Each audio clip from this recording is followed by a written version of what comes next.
Amepeperusha yake. Kama hana bendera ya kupeperusha tumwangalie. Sasa tusalimiane. Praise the Lord. Kabla hujaketi chini, geukia jirani yako alafu mpatie high five na umwambie you honor. Na nyinyi wanafunzi wa namna gani? Hamwezi kosa kwanza mungoje niwaambie vile utamwambia. Tigai henya. Haya, utainua mkono yako namna hii. Alafu ukimpea high five, umwambie you are very smart. Mwambie mara ya pili you are very smart. Alafu muongeleshe kidogo Kiingereza, umwambie you are welcome to have your seat. Alright. Ngombe nimeona nyote mnajua Kiingereza. You are welcome to have your seat. Everybody is seated. This is wonderful. Bwana Yesu asifiwe. Ningependa kuchukua nafasi hii kuweza kushukuru Mungu sana kwa sababu ya nafasi ambayo amepatia, na ni jambo la baraka sana. Kwanza niseme asante kwa ajili ya Reverend Isaiah. Thank you for allowing us to come here and inviting us.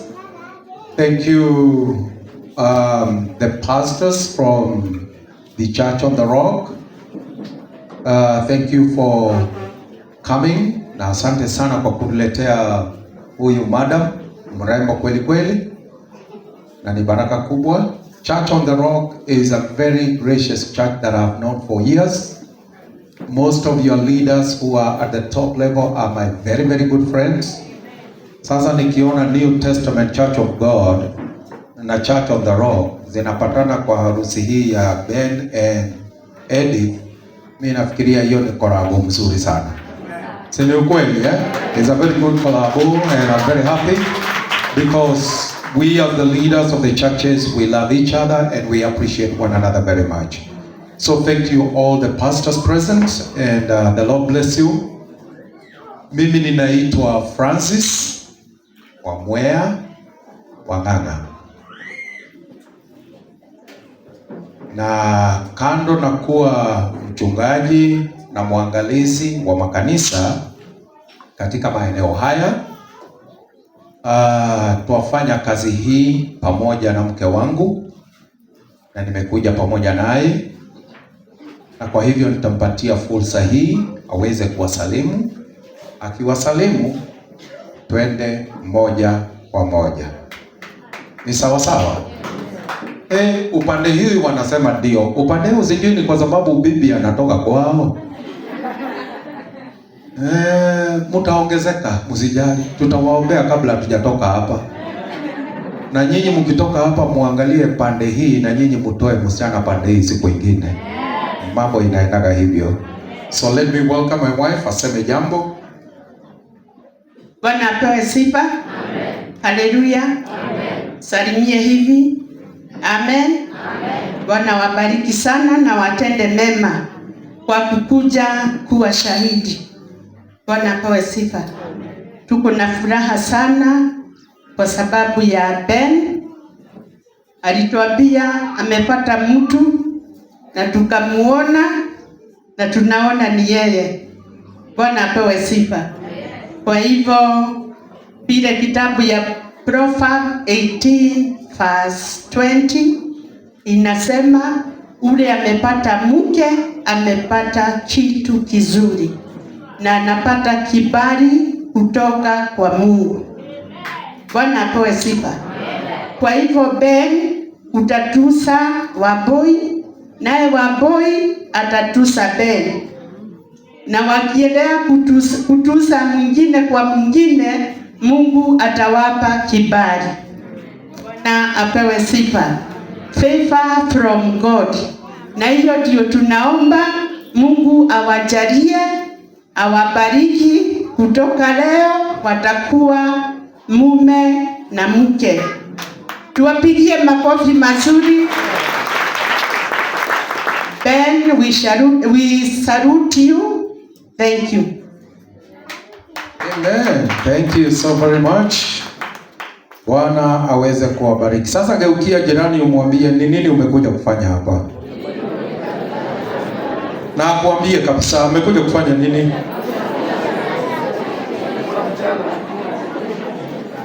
Na wale wamekuja kushuhudia, na wengine wamekuja kutafuta, na mtapata tu. Mungu anafanya kazi na miracles jia mingi sana. So, and we are very happy. Mimi nimefurahi sana kuweza kuwa katika sherehe hii, na ninaheshimu kijana Ben sana, kwa sababu Ben nafikiri nimemjua kwa muda mrefu zaidi kushinda vile nimejua Edith. Na wakati ambapo mchungaji wake alipomtambulisha au akamleta kwetu, tukawa na vipindi za mazungumzo na tukaweza kuwa pamoja na Ben and Edith, and we have spent quite some time tukiongea pamoja na wao. Na ni watu ambao wanapenda Mungu, watu ambao wanaheshimu watumishi wa Mungu, na ni watu ambao wanapenda makanisa yao sana. Na jambo hilo lilifanya moyo wangu uweze kuwapenda na kuwaheshimu, maana wanapomtanguliza Mungu, mambo haya mengine yote wataongezewa. Sijui kama mmesikia hivyo. Maono na ndoto walizo nazo kwa ajili ya kumtanguliza Mungu mbele zao, kile wanachomuomba Baba wa mbinguni atawapatia. So I am very very happy kuweza kuwa part of this. Personally, wakati wowote tunakuwa na harusi ya vijana, huwa ninafurahi sana, kwa sababu inadhihirisha ya kwamba Mwenyezi Mungu anatupenda walio wazee, walio vijana, walio wadogo pia. Mwenyezi Mungu anajua kutushikilia sana. Praise the name of the Lord. So I am so happy. Personally, as we stand here, me and my wife, nasikia mmoja alisema I have 9 years in marriage, which is so beautiful. She is very proud of our marriage, and all of us needs to be proud of our marriages. Hey, nemurajigua. Hey, nemurajigua.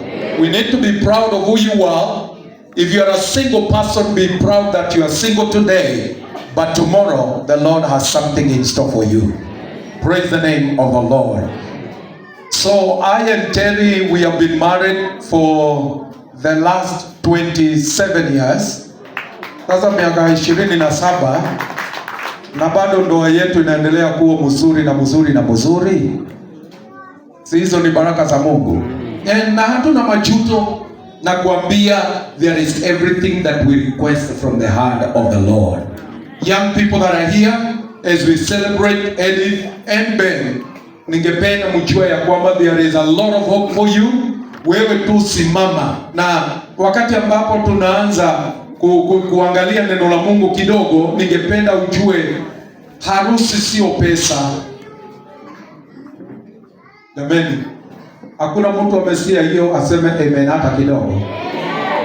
Harusi sio pesa, harusi sio mali. Hizo Mungu huzileta wakati tumeamua kutembea katika njia ya Mungu. God will always bring kila chote ambacho unahitaji, and especially when it comes to the holy matrimony, ndoa takatifu. Mungu utambulika pale na Mungu ujitukuza. Kanisa lake likiwa mfano wa bi harusi, ni vizuri wewe kuweza kutamani kupiga hatua zilizo nzuri na zilizo katika neno lake Mwenyezi Mungu. Mniruhusu, kwa sababu ukweli ni kwamba wakati kama huu tungekuwa tukifunga, therefore we are going to take time jinsi ambavyo wakati ulivyo, na ninaamini ya kwamba kila mmoja atatoka hapa. Tukienda kwa kiwanja, you will be celebrating, but for now ningependa tuchukue dakika chache tuweze kufanya kilichotuleta, si ni kweli? So that is going to help us, because mimi huwa sipendi maneno mengi wakati wa kuhubiri injili sana huko, na kesho pia ni Sunday tutahubiri, na baada ya hawa kuoana bado huwa tuko na mikutano ya couples, tutawaleta pia na wengine na tutawafundisha zaidi na zaidi. But for today we want to make sure that God is involved. Mungu amehusika katika kuja kwao pamoja, katika kuweka nadhiri zao, katika hali ya kumheshimu Mungu mbele za hawa mashahidi wengi, na hivi kwamba utukufu na heshima ziweze kumrudia Mwenyezi Mungu. Ningependa niseme maneno machache. Jambo la kwanza, mambo ya mke na mume kuoana liko kwenye neno la Mungu kuanzia katika kitabu cha Mwanzo. Mungu alipomuumba Adam, aliona yeye ni upweke, akampa mali, akampatia wanyama, akampatia mamlaka, akampatia vitu vyote ambavyo Adam alikuwa na vihitaji. Kisoma vizuri utasikia Adam hata ndiye aliyepewa jukumu la kuwaita wanyama wote walioumbwa na Mwenyezi Mungu majina yao, na akawataja. Mwishowe ikaonekana bado furaha ya Adam haijakamilika, na kwa hivyo Mungu akaona ni vyema aweze kuumba msaidizi ambaye amefanana naye. Maana wanyama na mali zote ambazo Mungu alikuwa amempatia Adam, kuna mahali ambapo zingeweza kumtosheleza katika maisha yake. Hivyo na jambo hilo huwa ni siri kubwa sana, ya kwamba wakati Mungu anapatia wakati wake Mungu anawapatia their husbands au waume wao, ningependa ujua ya kwamba hawawezi wakalinganishwa na mali. Mke anapoolewa na mume, yeye mwenyewe hawezi kulinganishwa na mali ambazo mume amekuwa nazo. Naye mke anapojipatia mume, hawezi kumhesabu kama mali. Ako na very special place katika maisha yake. That is very, very, very important. Ukweli ni kwamba leo ni vizuri tuweze kuambia Ben ya kwamba mali ambazo uko nazo na ambazo utazidi kuwa nazo hautaweza kulinganisha na mpendwa mke wako ambao in a few minutes unaenda kujipatia maishani mwako. It is very, very important. Na ni vizuri pia tunapoendelea, unapompata na kuanza kuishi pamoja naye, ujue kwamba hakukupenda kwa ajili ya kile uko nacho. The problem with many young people when we go through the social media and many things ambazo zinaendelea katika maisha ya sasa, kuna wengi ambao vijana wanapotea wakijaribu kutafuta wake na waume kwa ajili ya kile walicho nacho. Loving somebody because of the pocket or because of the wallet. That is a very big mistake that you can make, ambayo unaweza kufanya katika maisha yako, maana mali hata wale walio nazo zinaweza kuondoka na mali zikaisha. Hey, are we together? Mali zinaweza kuisha. Niko na historia moja ya mtu mmoja ambaye nafikiri watu wawili watatu wako hapa wanaweza kuwajua, ambao walikuwa na mali, walijulikana sana. Hata mmoja, Pastor Ndongo, nafikiri you know him, aliishi hapa Kabatini, one of my very great friends, aliishi Kabatini, akawa na mali, akawa na ile mali unaweza kusema shamba alikuwa na over 80 acres, lori alikuwa nazo, alikuwa na harvesters, alikuwa na tractors, alikuwa na magari madogo manne, alikuwa na whatever. Lakini wakati ulipofika hizo mali kumwacha na kuondoka, siku zake za mwisho, yeye alikuwa hata kufunga longi yake ilikuwa ni shida, because of how jinsi alivyokuwa ameondokewa na mali zake. Therefore, ningependa tujue ya kwamba hauwezi ukalinganisha a wife or a husband na mali ambazo unazo, na mnapoingia katika kupendana huku. Kitu kimoja, swali moja ambalo niliwauliza hao vijana wawili wakati walipokuja kwetu the first time, na baadaye tukakutana the second time to talk a little bit, niliwauliza swali moja, nikauliza mmoja, kwa nini wewe Eddie unasema unataka kuolewa na Ben? Ben nikamuuliza, kwa nini unasema unataka kuolewa na Eddie? And the key word waliniambia ni ya kwamba ni kwa sababu ninampenda. nikasikia okay, hawa wamepata maono. And somebody say amen. Upendo ndio the key, sio kile ambacho mtu anaja nacho au kile ambacho unachokipata. Ben, ningependa ujue huyu dada kufika mahali ambapo wamefika miaka yake saa hizi, wale ambao wamemkuza wazazi wake na wengine, huyu tunaweza kusema watu wao they are millionaires. Dai, hamwezi kukubaliana na mimi? Huyu dada afike mahali hapo alipo, si ametumia millions and millions. Yeah, millions and millions. Huenda asikutolewa milioni moja akapewa, lakini since she was born, akiwa mchanga kufika alipo leo, hawa watu ni millionaire hata kama hawezi kusema wao ni millionaires. Pia upande huu, huyu kijana afike mahali amefika, imegharimu Mungu and the parents and all the community, they have used millions to bring this young man to where he is today. Na kwa hivyo ningependa tujue sio mali zinakuja pamoja, ni watu wawili wapendanao. And it is very important.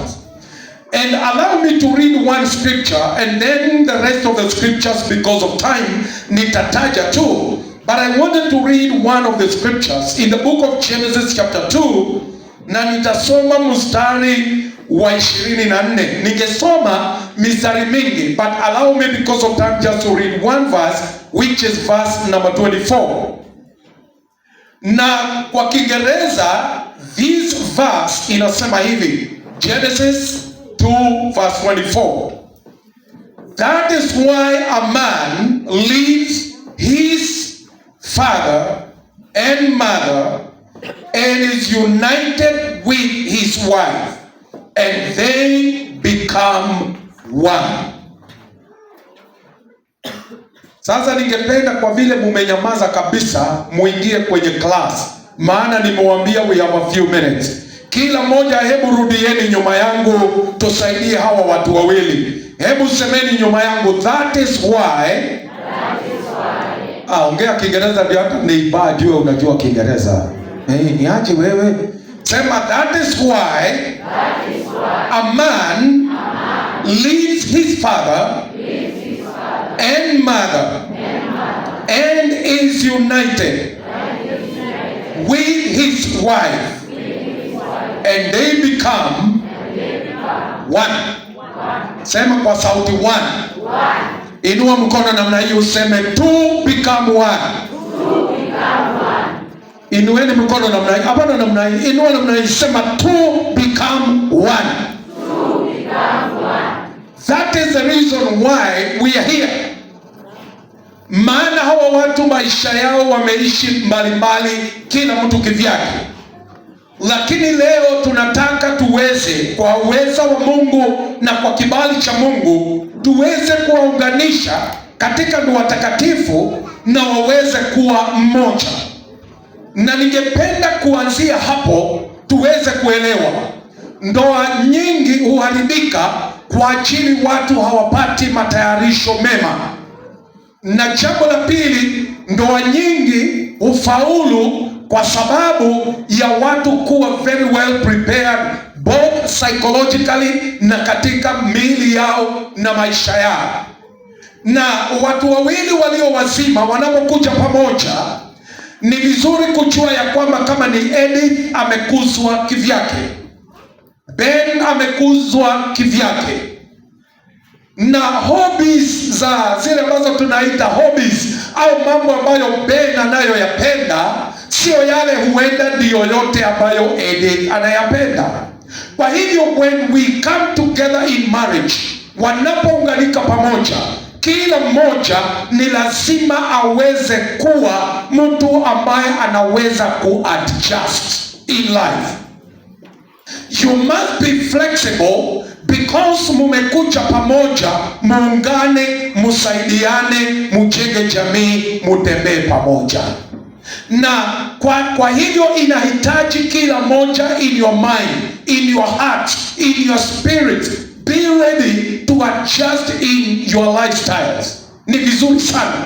Uwezi kuja katika ndoa ukuja na misimamo yako. Gai. Nimraigwa. Geukia jirani umwambie hatunaga misimamo kwa ndoa. Hata kama hajaoa mwambie ajitayarishe. Umwangalie, umwambie hatunaga misimamo kwa ndoa. Maana ukija na msimamo wako usimame kama chuma, huyu wakuja na yake asimame kama chuma, basi hakuna wakati mtapelekana pamoja. Ni lazima kila moja awe adjustable, awe na masikio ya kusikiliza, na yule mwingine awe na moyo wa kupokea, yule mwingine awe na moyo wa kuweza kutii, mwingine awe na moyo wa kukubali. Na mkiweza kuwa soft in that style, nyinyi wenyewe maisha yenu yatakuwa ni rahisi. Bila hiyo, wewe ukisimama ate niye ndaheterio ona ndo itone moyo niye ndaheterio niye demororo muno. Hiyo ororo tunasemaga ukiolewa ikae chini. Beni kama ulikuwa ukikosewa atokaja kuharagania indo cia mami wanyu nyumba nginya ikombe, tigana na indo cikare horera. Hey, praise the name of the Lord. Mambo ni pole pole, ni pole pole. Na hii ni safari nzuri ambayo mnaichukua, na ni vizuri kutembea pamoja pole pole. It is beautiful ukiwa na sikio ambalo linasikiliza mwenzako, bila shaka utakuwa na ufahamu wa kipekee, maana utamjua vizuri zaidi. This is very important. Na Mungu alisema hapa ya kwamba wawili watakuwa moja, which means mnakuja pamoja, mnaanza kushirikiana, na kila jambo ambalo mnalifanya maishani mnalifanya kwa makubaliano. Tulisema huyu ni Mungu anazungumza katika Mwanzo, na alikuwa ameandaa huyu mzee aweze kumchukua mke wake ambaye amefanana naye, waweze kuishi maisha ya furaha. Marriage is meant to be a happy union. Inastahili kuwa si ya machozi, iwe ni ya furaha. Haleluya. Maana Bible inasema mkiwa wawili, mmoja akichechemea mwingine anaweza kumshika na amsaidie. Haleluya. Mwingine akiwa haoni mbali, wewe utamuonea mbali. Mwana agoshwo. Sasa in a few minutes tutaona Edith na Beli nani mrefu, nigetha tumere no rituagira ogema, no rituagira uri ogema tunda, na no rirogotagira mundu mbeca cia gwathi. It is important tuweze kuelewa Mungu anatuleta pamoja kama mke na mume, na tuweze kusaidia na tu complement one another, ili kwamba maisha yakaweza kuwa ni rahisi. Somebody say amen. Na Mungu aliheshimu ndoa, na dada moja hapa ametutolea ushuhuda wa one person akasema, Bible inasema kwenye Agano Jipya, mtumishi wa Mungu Paulo anasema ndoa na iheshimiwe. Na ni kweli, sio iheshimiwe tu, lakini iheshimiwe na watu wote. Praise the name of the Lord. Uheshimu za wengine, and also uheshimu ndoa yako. It is very important. Very, very important. Na sisi zote, ukiuliza wazee wa zamani, hata wamama ambao wameoa na wamekaa miaka, watakwambia sisi katika ndoa tunaishi kwa sababu tunaheshimiana mmoja kwa mwingine. Mungu hakupatii kitu cha kutumiwa ovyo ovyo. Mungu hakupatii mke au mume awe ni kitu cha kutumia ovyo ovyo. Ni kitu cha kushika na kuheshimu na kumpenda na kumtunza. Very important. Maana ni very precious mbele za Mungu na mbele za maisha yetu. Ukisoma pia Yesu Kristo alipokuja, yeye mwenyewe akazaliwa na akaanza huduma.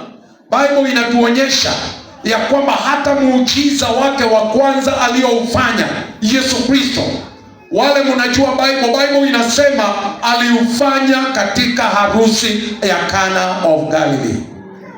Maana alialikwa, Yesu aliheshimu harusi, akaalikwa, akaweza kuhudhuria, na wakati alihudhuria ingawaje kulikuwa na mshike kinywaji kikapungua, Yesu akiwa mahali, muujiza unaweza tendeka. Hey, hallelujah. That is why we come together, so that at the beginning, katika mwanzo wa ndoa, tuweze kuallow Jesus and our God aweze kuwa at the center of that marriage, so that chochote ambacho wawili hawa wakiwa pamoja watakachokihitaji, Yesu ataweza kuwasaidia. Hey, praise the name of the Lord.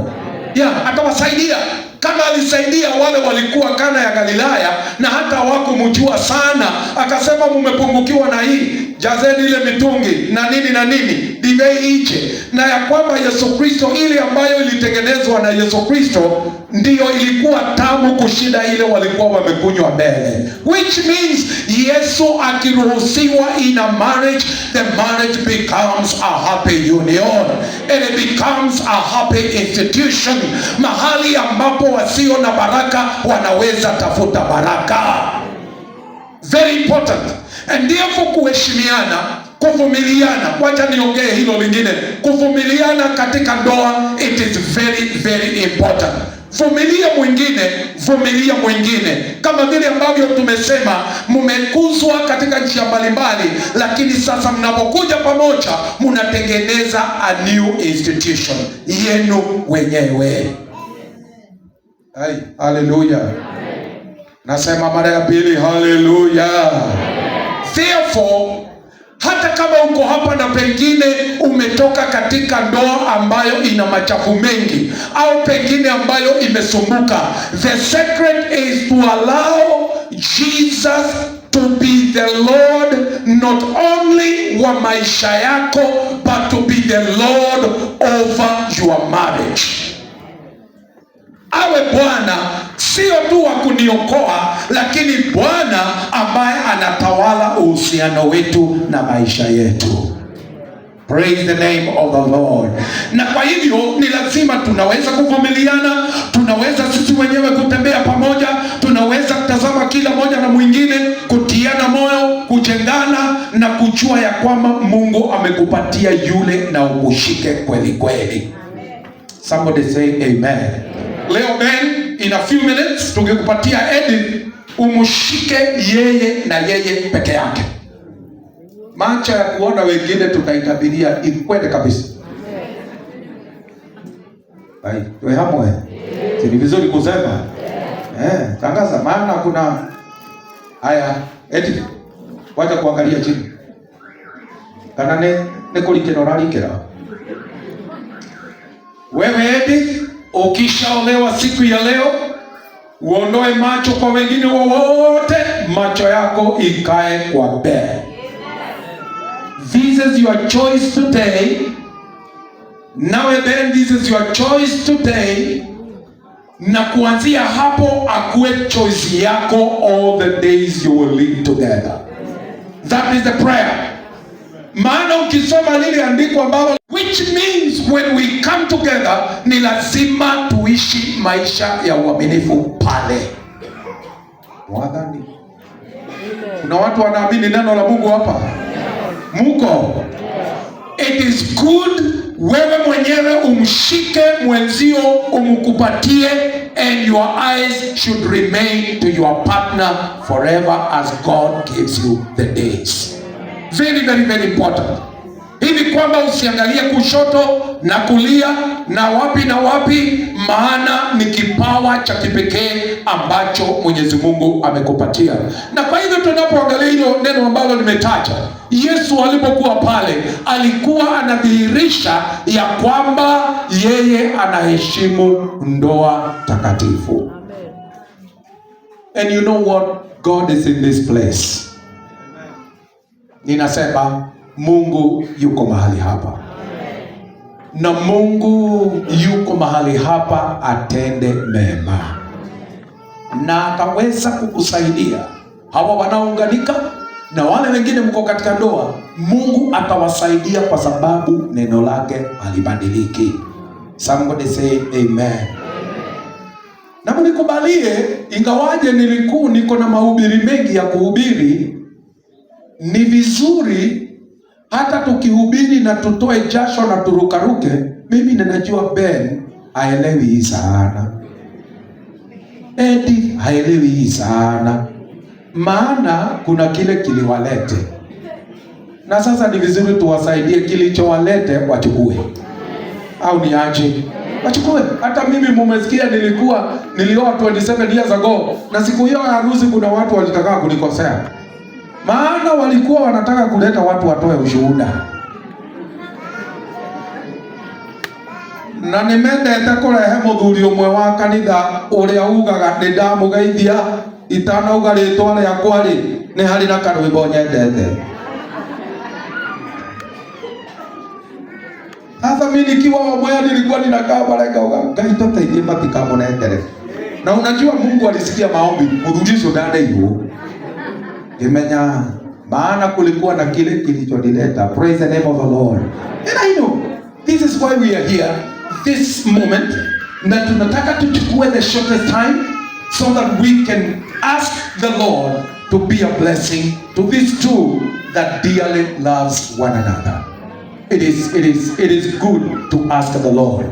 Na kwa hivyo mnikubalie nifunge this Bible for now, because nimezungumza maneno machache na nimewaambia mengine tutazungumza pamoja nao as time goes by na vile ambavyo siku zinavyoendelea, but we want to praise the Lord because he is very good. Sasa nataka umsalimie jirani yako, umwambie askofu amesema sasa ni sasa.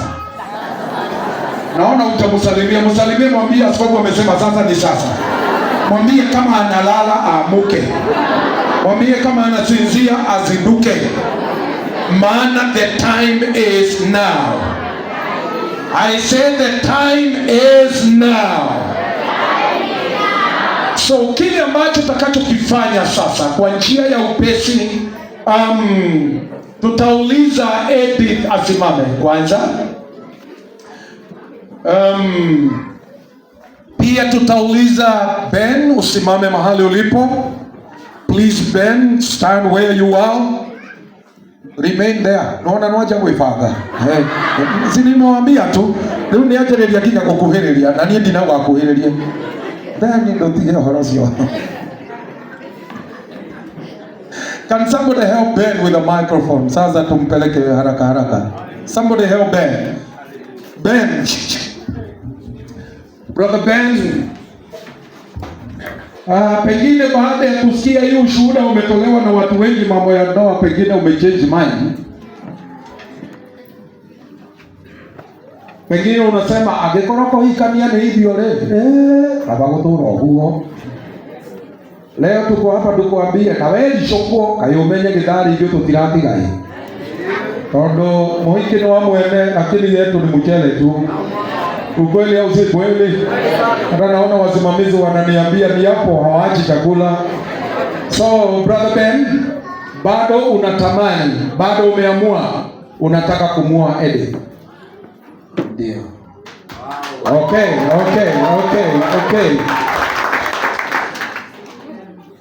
Lakini mnajua mtu hawezi kuolewa cha nguvu. Sasa hiyo itoke hapo iende hapa. Iko ingine. Edith, every eye is looking at you now. Edith, bado umeamua unataka kuolewa na yule kijana kwa pale anaitwa Ben? Ndio. Okay, sasa ni hivyo. Na ni moyo mumesikia wanasema haraka. Na nikia ndo mweno huyo mata na hura makofi na hinya muno. Na nyinyi washindeni kwa kuwapigia makofi. I think the Lord is in this place. Thank you so very much. Now kwa sababu hawajageuka, afadhali tufanye haraka. Mambo ikwishe. So I would like Edith, as you are standing, your parents to stand, wakushike kwa mkono, waweze kukuongoza. Okay. Ngoja. Mimi nafikiri kabla hujaongozwa, wacha tulete huyu mzee kwanza. Ondo ndio gutengera mbere kana tiguo. Ukiogeterere mundu ni uramugemia muno biu. Ni umugemirio biu. Sasa tungependa Bwana Ben ukaweza kuongozwa pole uletwe mpaka hapa, na wakati ambapo anapoletwa hivyo imetokelao na makofi na shangwe na vigelegele na DJ ukue chonjo na wimbo na nyimbo sasa DJ, maana sasa ni shangwe. Amen. This man is looking so wonderful, very awesome, very smart. Hata sijawahi kuona umejipaka mafuta. Ile muda yote nimekuita ile dona.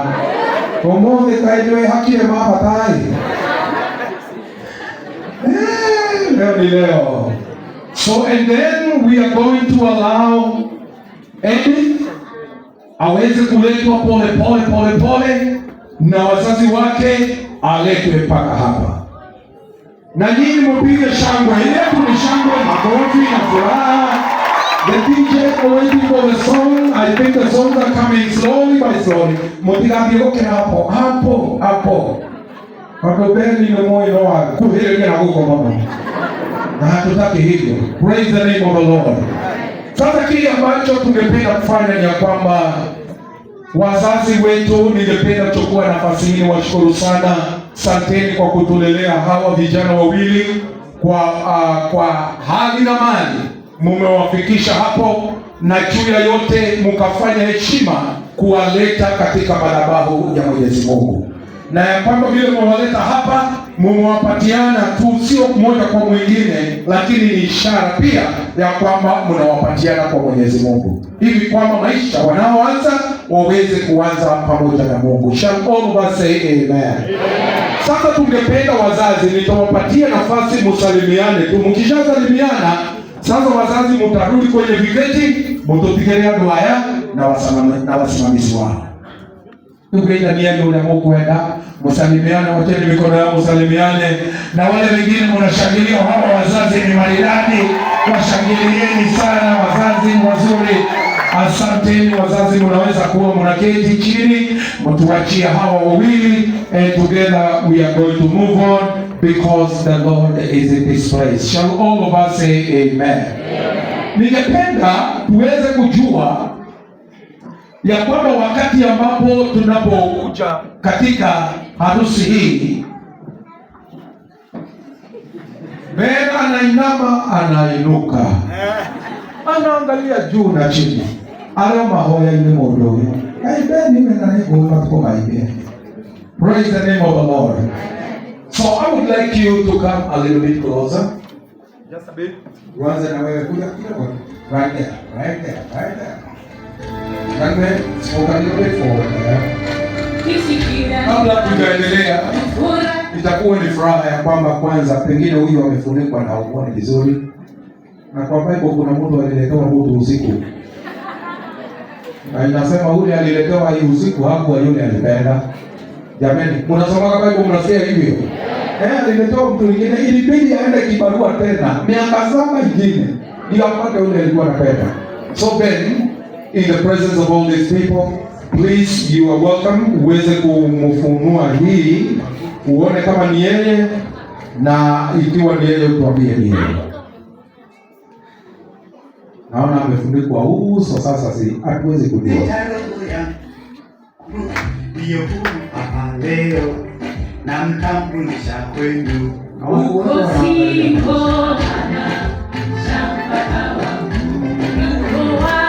Yeye.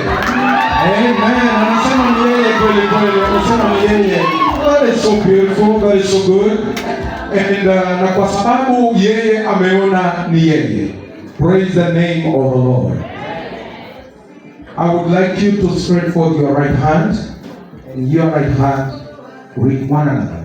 Hizi ni salamu ambazo ni za sana za Mungu na zetu tukiwa pamoja. Ningependa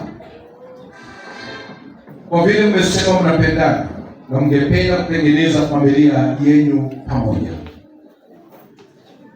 hii nitawaongoza katika nadhiri ambayo ni ya muhimu sana maishani mwenu, maana mtakapokuwa mmoja amemchukua mwenzake, ni kazi nzuri ambayo umejitwika katika maisha yako. Na kwa hivyo tutaanza na wewe Ben. Utawekewa microphone na utarudia maneno yafuatayo. Sema mimi Ben.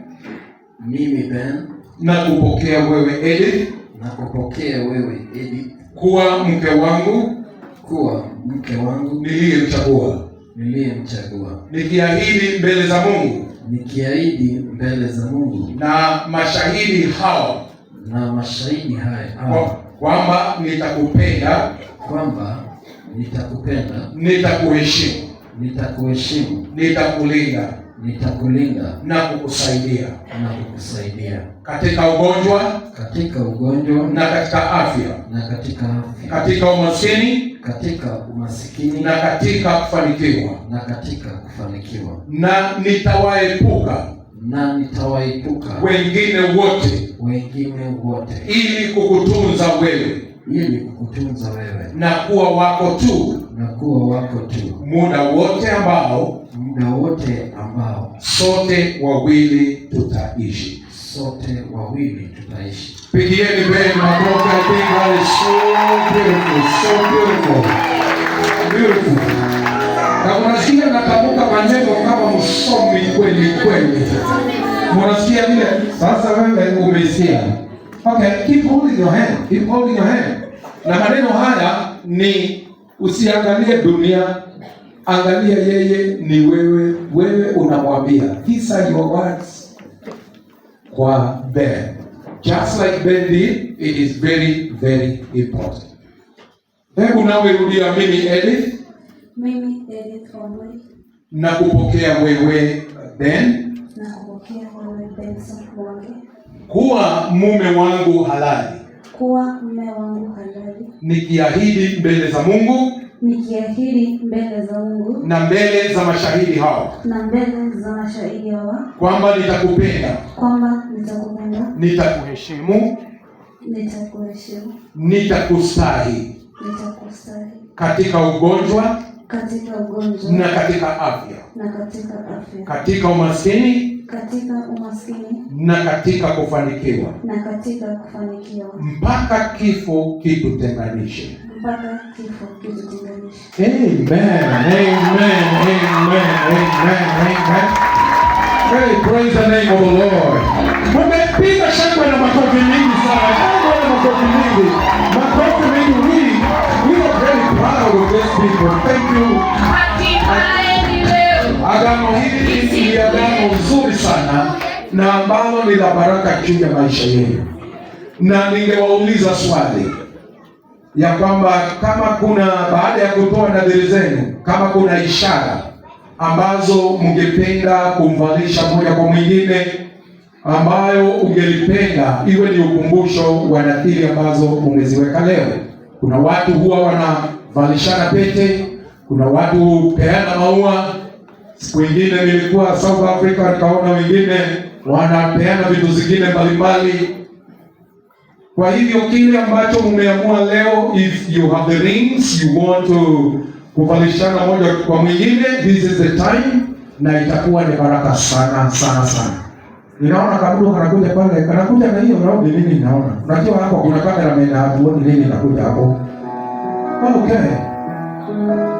Beautiful. Jambo la kustahili, sijui ningekuwa wapi, ningekuwa sababu ya matendo, sijui ningetupwa wapi, ingekuwa kulingana na jina, sijui ningeitwa nani, ningeitwa marehemu,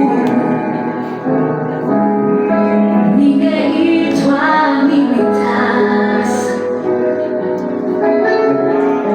ningeitwa Sifa. Asante Yesu kwa neema yako, wokovu nimepata bure. Asante Yesu kwa neema yako, kufa nimekufa. Asante Yesu kwa neema yako, ningetupwa jalala.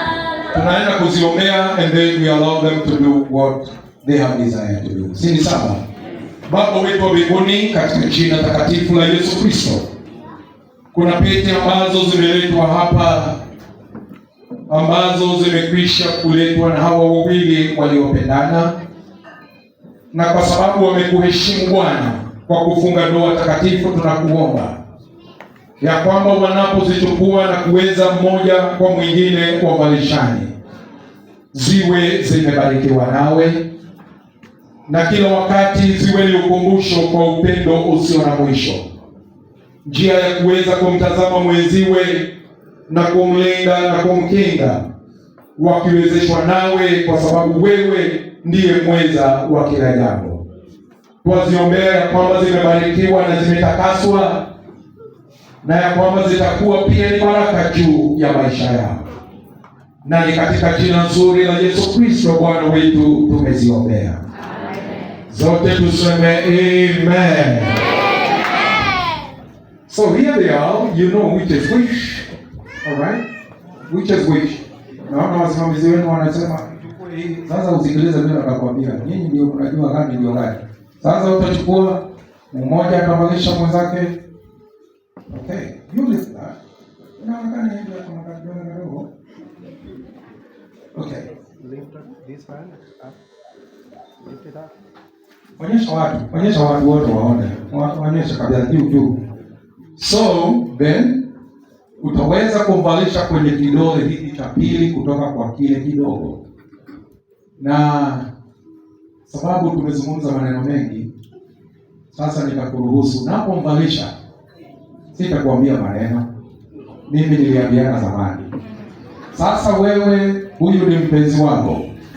Nitakuruhusu mwambie maneno unayoyasikia ndani ya moyo wako, mazuri, na ni maneno ambayo zote tutawekewa kameme tusikie. So kwa hivyo nakupa ruhusa, mshike mkono hapa, mshike. Wewe inua tu mkono namna hiyo. So take your time na umwambie vile upendavyo, umvalishe mpaka ifike chini. I, Benson Mwangi, do take you, Eddie Tomboi, to be my lovely wedded wife,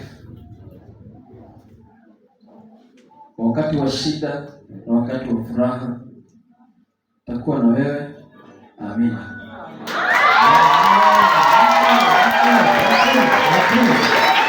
Haya. Sasa wewe hautawachwa. Nasema watakuwa na wewe siku zote, sasa hivyo. Okay?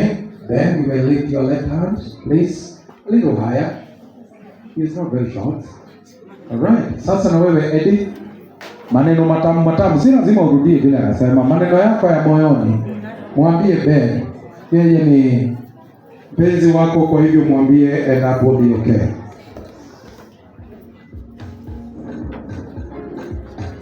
Kwenye kidole kile.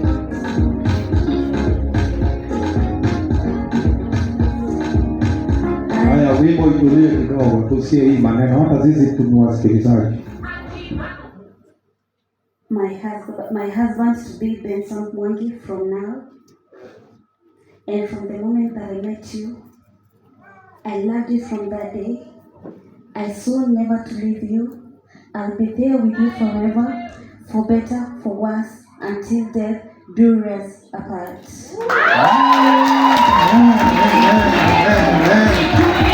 Hallelujah.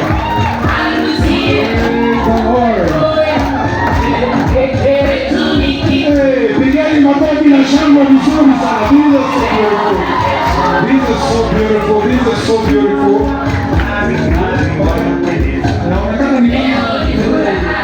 Inaonekana ni kama maneno haijaisha wewe. Ninaona wamekatalia kameme. Watikile tena. And again, to this congregation, Otire kedo kemoyo dino, takomenyahe murokolete, mudo kushira yeromawega, yake hoya na kuhoya. Piga hao. Kia hapo. Sasa Ben, umesikia umepata mwanakwaya. Okay, I want you to hold her hand like this, and then you turn around. Yeah, just hold her hand. and you push a little bit, sogea nyuma kidogo tu, sogea hapo nyuma kidogo tu, because we want to put something here. Tunataka waweze kupiga magoti yao hapa, kama kuna kitu cha wao kupigia magoti. We want to pray to ask the pastors present in the house, all the reverends present, please njooni. Tutawauliza watapiga magoti yao, tutawazunguka while everybody else will be standing, tuweze kuomba Mungu ya kwamba wabarikiwe in the wonderful name of Jesus. So all of us, please, if we can come around them, we want to speak a blessing over this new couple in the name of the Lord. Hallelujah, hallelujah, hallelujah, hallelujah. Thank you, Lord. Everybody standing, if you're standing, ningeuliza mpige magoti yenu, pigeni magoti yenu, asanteni sana. Everybody, ningependa uchukue dakika moja, all of us as we are praying. Sio tu sisi tuko hapa mbele tunaomba, lakini nyinyi pia mko pale, you are speaking a prayer. These are your friends, hawa ni relatives zenu, hawa ni marafiki, ni ndugu na dada. Ni vizuri kusema neno kwa Mungu ya kwamba wabarikiwe na wainuliwe katika mwanzo wa ndoa yao, kwamba Bwana ahusike in every situation, ya kwamba Mwenyezi Mungu ataweza kuwatenda mambo makubwa tena ya kipekee, maana ni mwaminifu. The rest of us who are here and you are able to lay your hands on them, let's lay our hands on them and speak a blessing in the name of Jesus Christ, because the presence of the Lord our God is in this place in a new way, in a very special way. He is here to lift their lives, to encourage their lives. He is here to empower them in the name of Jesus Christ. Jehovah, hallelujah. Jehovah,